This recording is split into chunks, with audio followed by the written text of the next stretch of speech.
Coolin FM presents the Glen Midden Chronicles.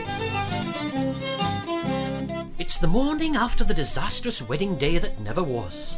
Captain Horatio McNelson is recovering in his cabin, while the rest of the crew are gathered in the bar area of the ship, discussing the outcome of Veronica McVicker's big day, and the fact that Big Dick had misunderstood the whole thing from the very beginning.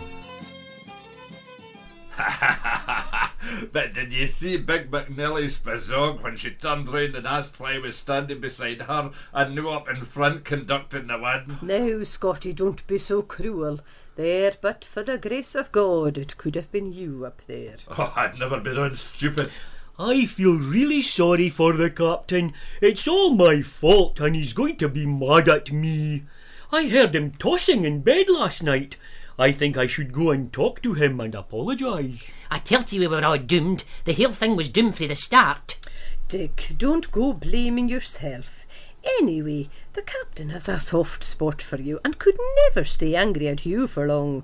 I'm sure he doesn't blame you. No, indeed I don't blame Dick.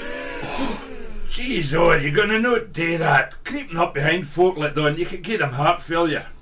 Sorry if I started you, Scotty, but I've been giving this a lot of thought in my cabin, and I am telling everyone to put it behind them. I have, and I don't want to hear any more about it. The first person to bring up the subject again will get dismissed. Do I make myself clear? Aye. Good. Now, Dick, I need you to come to my cabin and have a look at my... Captain, I think you should see this communication that's just come through. Give it here, let's see. Your services required, stop. RY Britannia decommissioned, stop. Get to Oban ASAP, stop. Royal family needs to be picked up, stop. Annual tour of Hebrides, stop. Don't stop to think, stop. Pull out all the stop. Is this your idea of a joke? No joke. It came through about 2 minutes ago. Ah, right, of course it did. And pray tell me how it managed to get through when you haven't even managed to get the communication system up and running yet. It came through via request on local radio. Local radio? Yes. You see, even though we can't pick up the Coast Guards, we can get local radio, and I was sitting listening to my favourite programme. It's called The Stroopak, and it's presented by some man with a name like mine. Anyway, he played an ad that asked the MV Glen Midden to get in touch with base. So, I called your secretary, Miss Chance in Greenock, and she gave me the message. Well, I'm glad you're not just sitting wasting your time. It still sounds like a wind-up to me. I shall go and call Miss Chance and get her to confirm it. Meanwhile, you get back to the bridge and see if you can get that radio receiving something other than that rubbish you listen to. Aye, Captain. Sandy, before you go, you wouldn't have a 10p for the phone, would you? After communicating with his secretary back in Greenock, Captain Horatio realises that this is indeed no silly prank by the crew, but the RY Britannia is out of action, along with the usual substitute, the Hebridean Princess, and his vessel has been designated to collect the royal family from Oban and take them in their annual cruise to the Western Isles for a week, ending at the Castle of May. Armed with this information, the captain gets back to the ship and calls an emergency meeting with the crew. Well, it appears that we are indeed called upon to serve Queen and country by collecting Her Majesty along with Prince Philip and Charles at Oban and taking them on their annual cruise.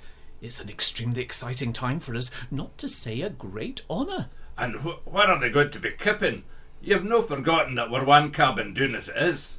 That's true, although I'm not complaining. Scotty has made me very comfortable in the top bunk. Aye, but I'll no be sorry to see the back of your behookie when you move out. Oh, you'll be sorry to see me go. Who'll floss your dentures for you in the morning, if not me? No, Scotty has a point. We are going to need some more cabin space for them. Why do we not get some of the freight containers?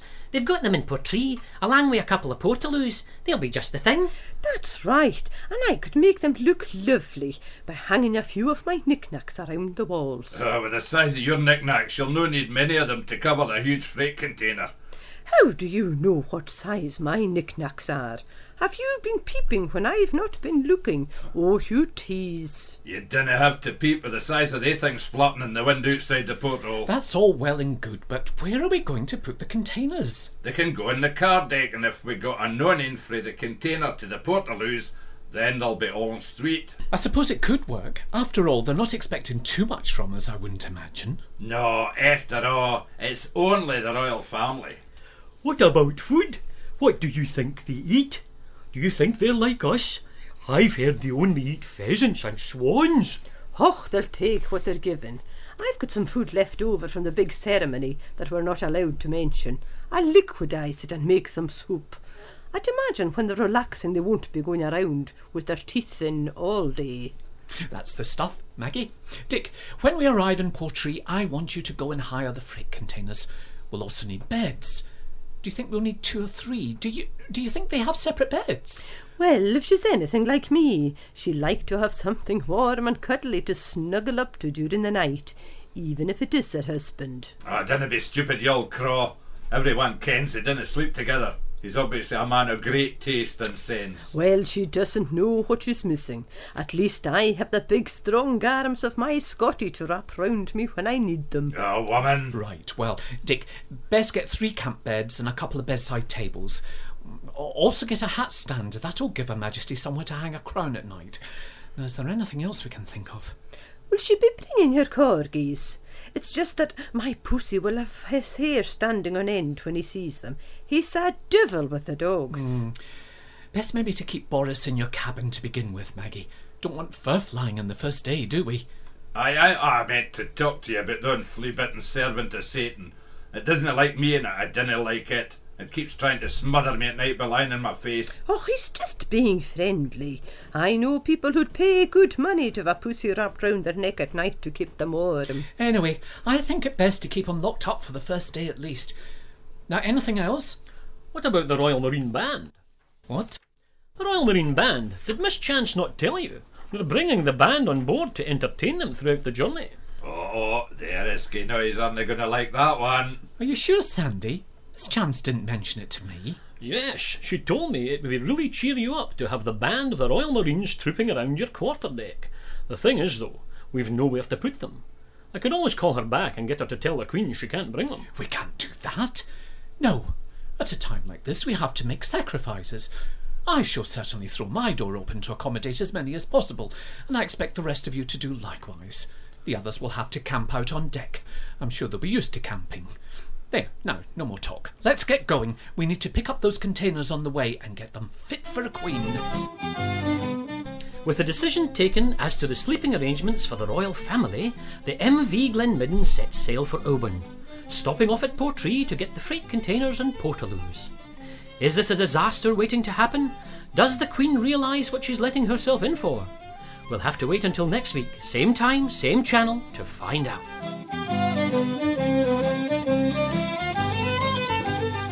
You have been listening to the Glen Midden Chronicles, brought to you by Cullen FM. Voices supplied in no particular order by John Wilson, Nick Wakeham, Shona Campbell and John Grundy. The series was devised by John Grundy and written by Nick Wakeham. This has been an Old Mission House production.